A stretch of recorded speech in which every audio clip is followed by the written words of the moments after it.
গত রবিবার রাতে ৭১-এর মানবতাবিরোধী অপরাধে মৃত্যুদণ্ডপ্রাপ্ত মতিউর রহমান নিজামীকে যখন গাজীপুরের কাশিমপুর কারাগার থেকে ঢাকা কেন্দ্রীয় কারাগারে আনা হয়, তখন থেকেই সারা দেশে জল্পনা কল্পনা কবে কখন কার্যকর করা হবে ৭১-এর খুনে আলবদর বাহিনীর প্রধানের মৃত্যুদণ্ড রায়। তবে মঙ্গলবার দুপুরে যখন কাশিমপুর কারাগার থেকে প্রধান জল্লাদ রাজুকে ঢাকায় আনা হলো, তখনই আঁচ করা যাচ্ছিল হয়তো আজই সেই দিন। আর সন্ধ্যায় যখন নিজামের স্বজনেরা তার সঙ্গে দেখা করতে কারাগারে ঢোকেন, তখনই নিশ্চিত হয়ে যায় রাতেই ফাঁসিতে ঝুলছেন শীর্ষ এই যুদ্ধাপরাধী। বাইরে তখন নিরাপত্তা বাহিনীর কঠিন বেষ্টনী, গণমাধ্যম কর্মীদের ব্যস্ততা আর উৎসুক জনতার ভিড়।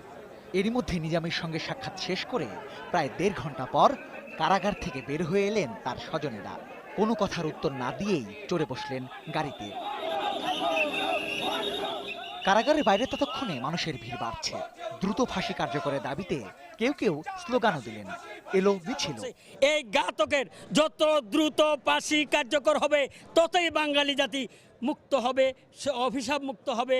সারা বাঙালি জাতি খুশি, আমি খুশি, মুক্তিযোদ্ধা খুশি, মুক্তিযোদ্ধার সন্তানেরা খুশি।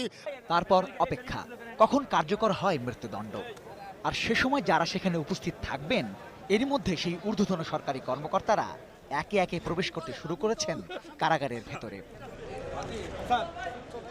অপেক্ষার প্রহর বাড়িয়ে ঘড়ির কাঁটা তখন ১২টার ঘরে। চারিদিকে ফিসফাস, অল্প কিছুক্ষণের মধ্যেই হতে যাচ্ছে ৭১-এর যুদ্ধাপরাধী নিজামীর ফাঁসি। অবশেষে খবর এলো রাত ১২টা ১০ ফাঁসিতে ঝুলিয়ে কার্যকর করা হয়েছে নিজামীর মৃত্যুদণ্ড। যুদ্ধাপরাধের দায়ে মৃত্যুদণ্ডাদেশ প্রাপ্ত বন্দী মতিউর রহমান নিজামীর মৃত্যুদণ্ডাদেশ রাত ১২টা ১০ কার্যকর করা হয়েছে। খবর শুনতেই কারাগারের বাইরের ছবি তখন এমনই।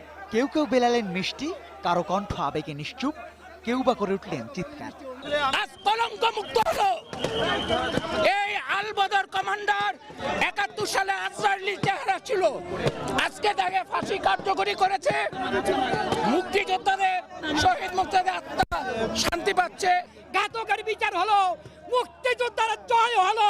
পরে রাত ১:৩০টার দিকে ৭১-এর শীর্ষ যুদ্ধাপরাধী জামায়াত নেতা মতিউর রহমান নিজামীর মৃতদেহ নিয়ে কারাগার থেকে বের হয়ে এলো অ্যাম্বুলেন্স।